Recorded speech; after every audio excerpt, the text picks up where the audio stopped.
So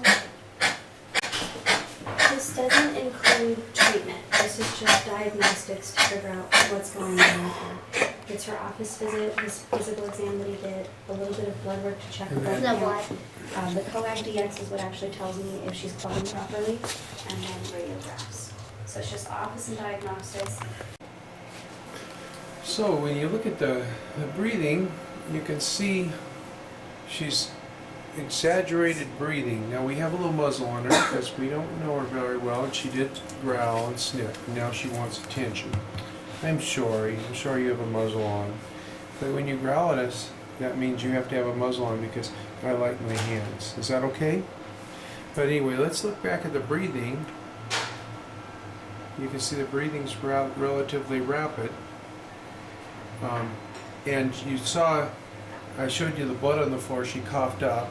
Now the nice thing is her mucous membranes are nice and pink. They're nice and pink. And that means that she's not anemic yet from the decon poisoning. And by the way, we're going to start her with the vitamin K, 7 cc's, a big dose under the skin. And what that will do is it's an antidote for the poisoning. She's not happy. So we're giving that right under the skin. It might sting a little bit, but that way the vitamin K is absorbed. Okay. Yeah, I know, sweetheart. I'm sorry. The vitamin K is absorbed into her system and will counteract the poisoning. Hematoma's getting bigger where we drew blood. And then you can see on the x-ray, the lungs should be nice and, the air in the lungs should be dark like that. This is a pulmonary, probably pulmonary edema we call it, interstitial infiltrate, or just bleeding in the lungs. So this is what happens, but fortunately they brought her real quickly. And then what did you guys say about her bleeding in the site? It looked like she's biting where it stings. Okay. It stings.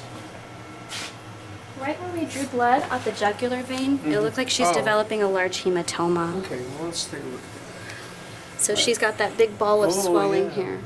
Right where we drew blood on the jugular vein, there's a big hematoma. So When we draw blood, it's often we can fill the jugular vein right in here. You can see, you'll see it stand up right there.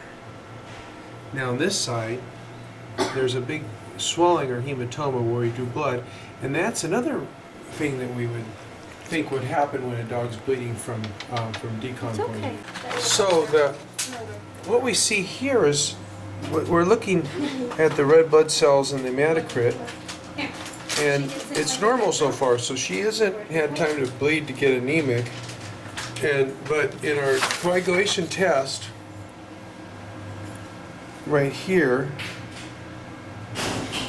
the PT, we see that her bleeding time is over 100 seconds, and normal time for it to clot should be 11 to 17 seconds. So she's really off the scale. She's high at 100 seconds. So that means that the bleeding, the lab test shows that the bleeding that we saw coming out of her mouth and in her lungs is causing the problem. And fortunately in Gilroy, we've seen cases of decon poisoning, squirrel bait poisoning, where it thins the blood and causes dogs to bleed to death. So we kind of know the science. This dog came in about an hour ago. Because we have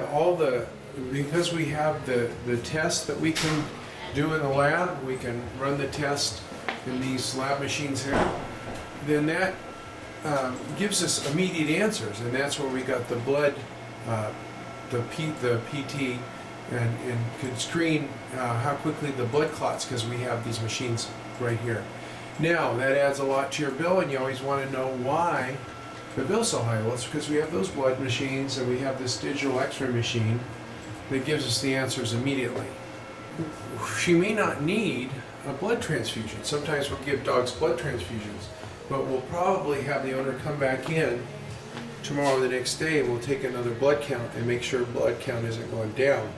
But we can send her home on anti-clotting vitamin K capsules.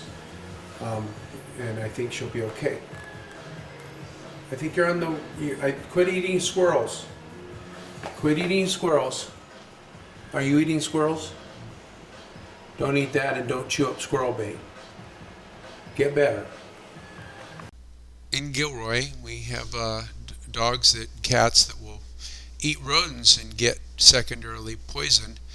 And then 10 days later, you'll see signs of blood bruising around the lips or gums or underneath the belly, or seeping from the gums, or even in the urine. So those are signs of rodent poisoning. Be real careful when you put rodent poisoning out, because dogs can chew it up, and also animals can get secondarily poisoned from eating rodents. Of course, the most common cause of poisoning is over-the-counter drugs that, not over-the-counter, prescription drugs that people take and leave out on counters for dogs to get. That's probably the number one poisoning. Snail bait around this time of year, as we're all killing snails and gardening. Use pet-friendly snail bait so that your dogs don't get metaldehyde poisoning, which is quivering and shaking due to the snail poison. Anyway, we'll check out Dog Dish Diet if you wanted to cook for your dog or your cat, or you want a book about how to best treat allergies in your dogs and cats. If you have a dog that's itchy, remember the best food is always a limited ingredients diet, where they only have like fish and potato or rabbit and potato. And be careful of treats. They're probably the worst. They should be on the poison list. Anyway, have a great day, and I hope you enjoyed the video.